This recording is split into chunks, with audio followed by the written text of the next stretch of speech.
Many of you might not have known Chris for a while, but he's been coming here last 2 years. Well, close to 2 years. Close to 2 years, yeah. So, anyway, I just thought this would be a good chance for you to hear from Chris. And if you can't hear him, just tell him that you need him to speak up. I know it's tough in this room. We were talking about that last week. So, anyway, thank you, Chris. Thank you. Well, good morning. I had asked Pastor Stephen if I could share a little bit about what the Lord has done for me, kind of as a way, for me, for one, I'm nervous. I want to break the ice a little bit, but I want to kind of introduce myself to you in a more official way, I guess. And I want you to know what the Lord has brought me through and where I'm at today. And so you may remember I was baptized here last September. And I do have a testimony leading up to this where I've been in church for most of my life. So I wrote down what I want to say so I can be intentional and focused. After a little over a year's worth of inner turmoil over my own spiritual condition, I made a profession of faith at 15 years old. In the following years, I was serious about my Christian living. In an attempt to help you understand who I was, I want to share with you some details as to just how serious that I was. I have two brothers who told me that they looked up to me as an example to follow. In my youth group, we did a program that was called Pro Teens, P-R-O Teens, which encouraged various Bible-related tasks to earn points. And at the end of the season, I was the one who attained the most points that year. I was told that I held that position for many years until someone else finally came along and surpassed it. I carried my full-sized Bible to our public high school unashamedly. I was voted by my fellow students to be the vice president of the Christian Youth Organization. And Diane and I got married in July of 1993. She was 16 and I was 18. Afterwards, I joined the military. I joined the Army and I served for 4 years with an honorable discharge. And I regularly read my Bible openly in front of my fellow soldiers. My drill sergeant in basic training nicknamed me Preacher. A few years later, in 1998, I became a preacher, licensed by our church. I served in 5 churches as the youth leader, youth pastor, junior church pastor, and taught Sunday school classes for adults and kids, and preached hundreds of times. I was ordained as a Baptist preacher in 2012. During those years, I even had my own tent ministry while raising support from many local like-minded churches to help fund the expenses of the meeting.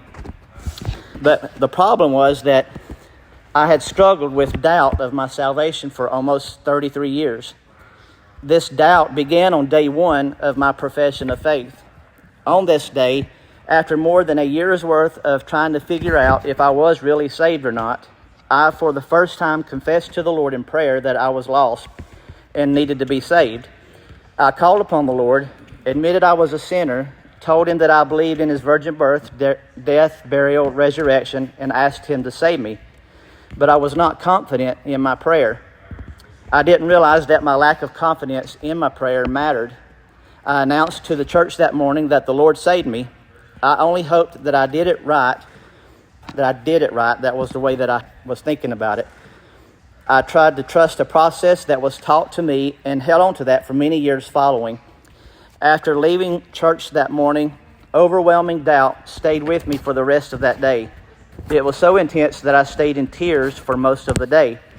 By the next morning, I decided to just believe that it happened, and ultimately the doubt haunted me for the next 33 years, almost daily. So fast forward to 2023, after 33 years of Christian living, I began to get serious about figuring out whether or not I was truly saved. After the death of both of Diane's parents during the few years leading up to this, the reality of death awakened me to the severity of my situation. And of course, I'm not getting any younger. So I began praying very specifically and intentionally for an answer as to whether or not I was truly saved. I wanted to get it settled. In July of 2023, after examining myself in light of the scriptures, I was convinced that I was lost, because my heart didn't match up to what the scriptures taught. As I was praying about it, I felt as if one thing was holding me back, and that was the fact that I was known as a preacher, a spiritual leader, a Christian, a Sunday school teacher, a Christian daddy and husband. So I said to the Lord in my prayer that I was willing to concede everything I had ever done in the name of Jesus if that was what was holding me back for the sake of knowing the state of my own soul.